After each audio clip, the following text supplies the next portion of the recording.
I can't sit on the fence anymore. I can't sit here in good conscience and just write Chelsea off willy-nilly because it's fashionable to do.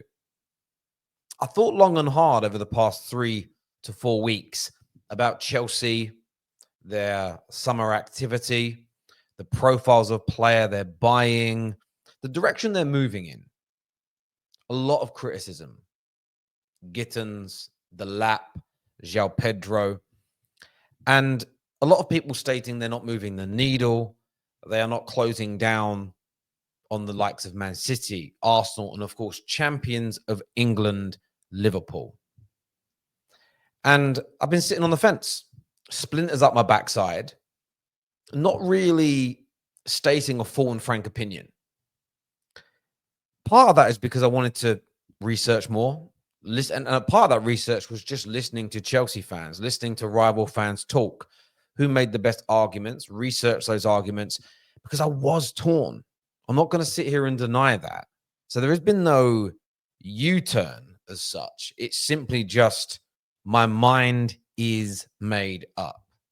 Chelsea are having a very good summer. I think it's going to get better. And you can take this to the bank. They're going to be a real threat next season. We are talking along the lines of pray for rivals, big up monster. I really do think Chelsea, if you're writing them off in any capacity, they're going to shock you. If you think they're going to regress in any capacity, I think you are dead wrong.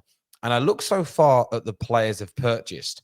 But let's take a step back from that and let's look at the actual squad.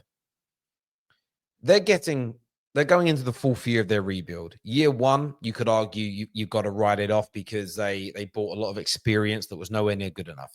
But I believe in the January of that year, they started buying more and more higher and higher and higher quality players. But let's just say they're between 3 to 4 years into their rebuild. A big part of their process, a big part of their project, and I know those buzzwords are hated, and I know Chelsea fans out there wanted all that money spent on tried, tested, established stars that could help Chelsea hopefully repeat, especially that first decade of Roman Abramovich, win leagues, compete for league titles, be champions of Europe, and always a threat at the very least. But Clearlake, Todd Boehly and co.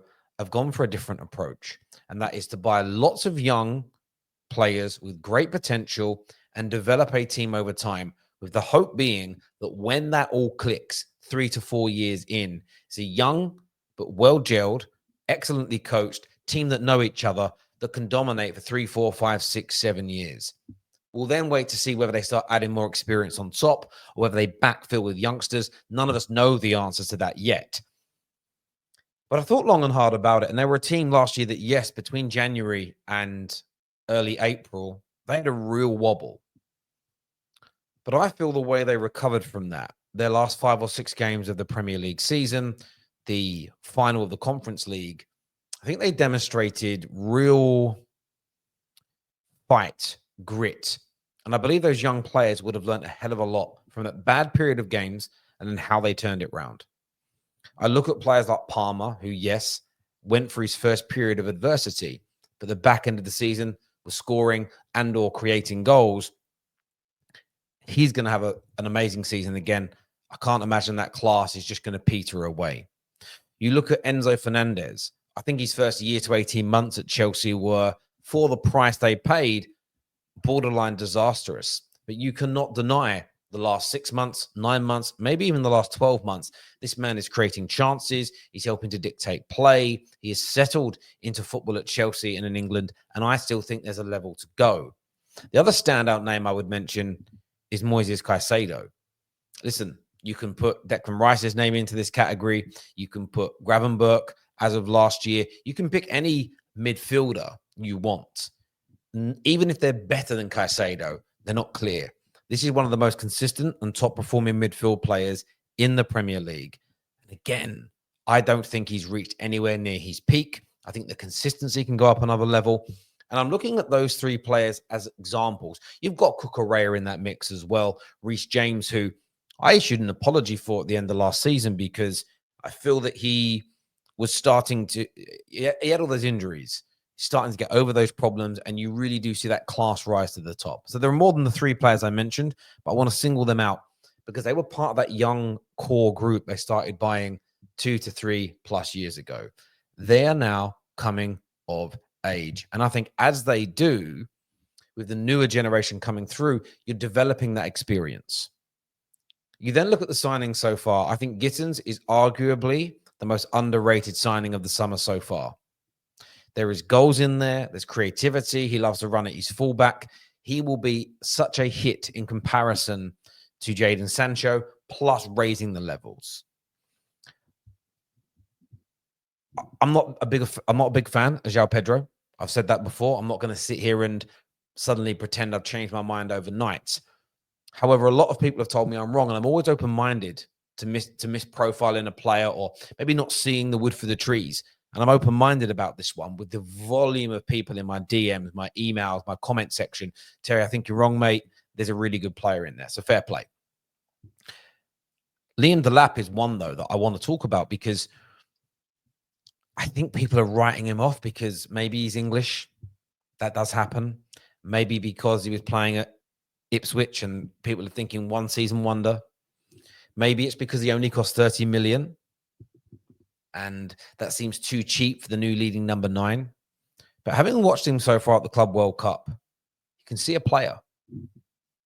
I always speak about, again, just the standards I have for players. When I watch someone play, it's those little moments where you go, oh, hang on. Oh, that's a good touch. See what he did there? Even his goal the other night, the way the little touch around the defender to create the angle and shoot and score.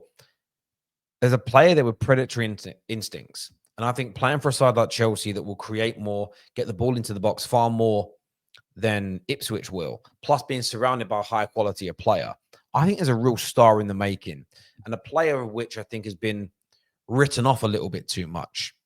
And then you've got to focus on what else is to come this summer. I still think they go back in for a goalkeeper. You've got Mohamed Kudus is on the agenda. It will be a mistake from Chelsea if they let him go to Tottenham, because I think he'd be a standout star for them.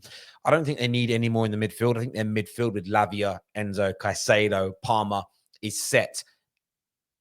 Maybe then looking at centre-backs. And again, they could have lost out on Gahey. It looks like he's going to go to Liverpool, but there are other options out there. But if they bring in a top goalkeeper, Mohamed Kudus, and maybe a centre-back, I'm not claiming here and now they're going to win the league. I'm not going that far without seeing anybody kick a ball in pre-season, looking how the new signings are going to settle in. But for me, I think they're guaranteed for a Champions League place. They're going to close the gap on the top teams. And I think in every single cup competition they're in, Chelsea are going to be a massive, massive threat. This feels like a season where most of the top 6 teams are either going to be vastly improved on last year or very dangerous indeed. I want to get your views. I want to get your opinions on this below. Where do you think right now, and your mind might change in 2 weeks, 3 weeks, 5 weeks, how do you see Chelsea doing next year? The only thing I'll throw in there, because you'll probably say this in the comments, that I will say could be a problem is if the Club World Cup makes them fatigue or fade in next season. And that's the one bit of unknown. We've never seen a club play in a tournament like this and then have to start a season 3 to 4 weeks later. They could come into it sharper. They might come into it more tired. They may fade. But what I certainly believe in this first 5 to 6 months of the season, I think you are going to see a very potent and very dangerous Chelsea. Hit the like button, please. Make sure you're subscribing, and we'll see you all again very, very soon. Thank you.